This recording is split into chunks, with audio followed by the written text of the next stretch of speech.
Hello, I'm John. Strax here. I'm a mental health first aider. I'm also a community manager, though I currently do not have a job, but because I don't have that little bit extra time, and these are unique times where people are essentially being asked to stay indoors and, not being able to see people and all the rest of it. Some people will more than likely, at the end of this, and will continue to do so on a daily basis while they're stuck inside, deal with a little thing called anxiety. So I kind of just wanted to talk about that and just put forward a couple of thoughts and ideas into your minds and see if any of these can help you going forward. If it's just to give you a little bit of information. I am not a mental health doctor or anything like that, so please take anything I say with a pinch of salt, because as only a first aider, so I know a little bit about mental health. I deal with a lot of mental health in regards to myself, but if I can say something that will help at least one person, then quite frankly, then that is worth it. But yes, as I was saying, we're going to be talking a little bit about anxiety. So, have you ever had that feeling where you simply just worry? You tense up and are afraid about things that are about to happen or might happen in the future. It's something that we all deal with. We all deal with anxiety. You're not going to be alone in this. Maybe you've also had forced yourself to have a conversation and it was met with silence, or you just didn't get the response that you expected. So, like, in your head, you come up with any and every worst possible combination as to why that was the reaction. Maybe you're just worried about being judged for who you are, or that the world is waiting for you to mess up so they can laugh at you. And maybe it's just that thought that you don't deserve to be where you are, or just not good enough to even try it, or you're just not worth it. All of these thoughts and the effects of these thoughts are something that people who deal with anxiety on a daily basis have to cope with, have to live with. And it's something that, as I said before, everyone has to everyone has to deal with at some point in their lives, because stressful events, whether it is just a trigger on a night out where someone attacks you, and from that point onwards you're getting anxious to go outside. You don't want to go outside. You want to coop up and stay where is safe. It is a defensive measure for you to try and protect yourself, or what you perceive to be yourself anyway. It's something that I go through on a daily basis. I'm going to be forthright.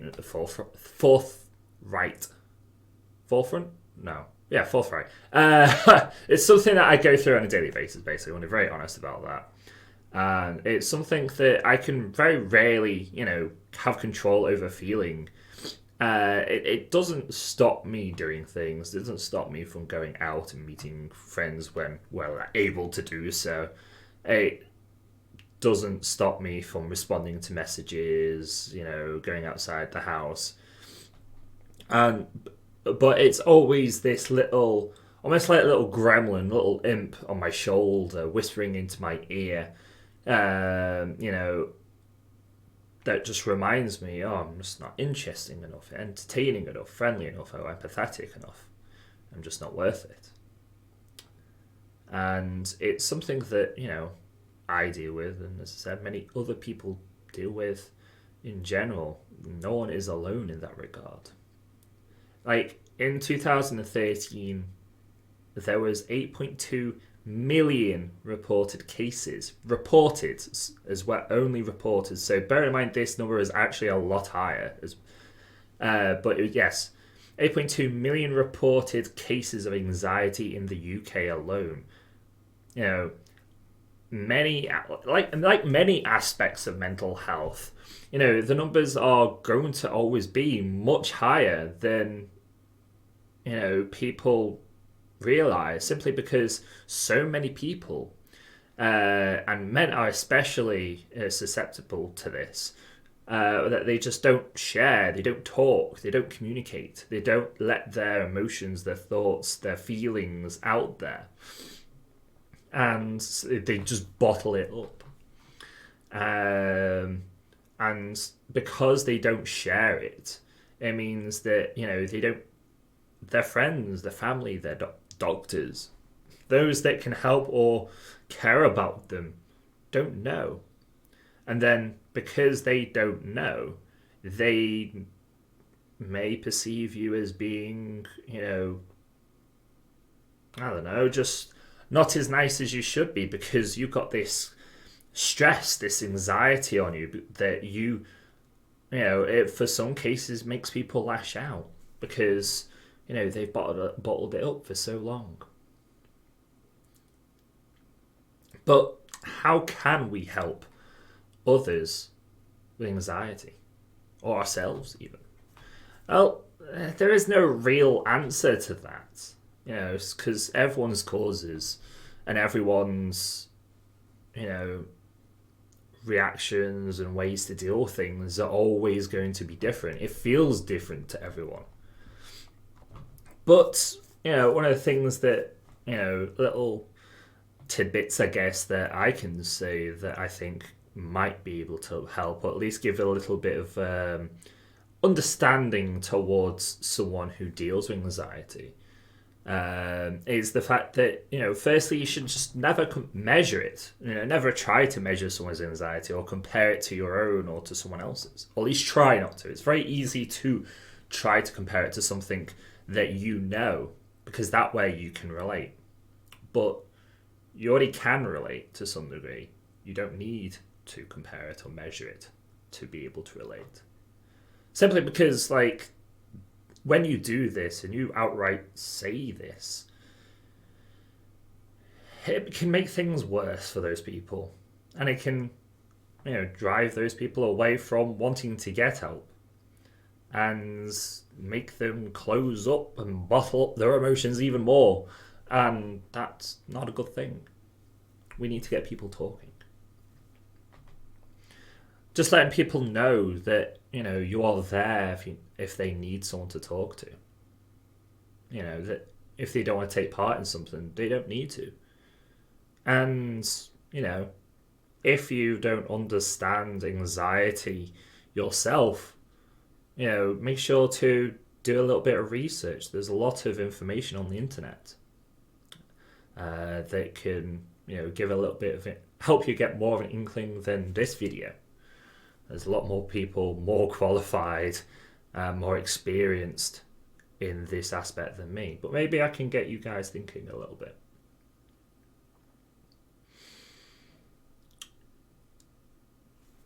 But, for some people, anxiety is also a physical reaction. Others, a psychological reaction. In other cases, it can be both, or it's a deep-rooted cause. Anyone going through it, and if you're able and willing, should try to get professional help. Talk to people about it. And if you can, have done so in the past and you're still, struggling with it, continue to go back. Try and find your own way of dealing with it. Like, for me, example, I have in the past gone to the doctors to deal with it. And while at the time I didn't realise how much it affected me to go to those, and how much help they were doing for me, it allowed me to basically take the load off myself and stop blaming myself for the failures of others, as well as stop blaming myself for events that I couldn't control. And that helped me take those steps, and I've learnt to deal with it with my own way. And one of my ways is talking about it, trying to help others to feel better, to get better, to feel more comfortable in their own skin, those kind of things. But not everyone is comfortable getting professional help.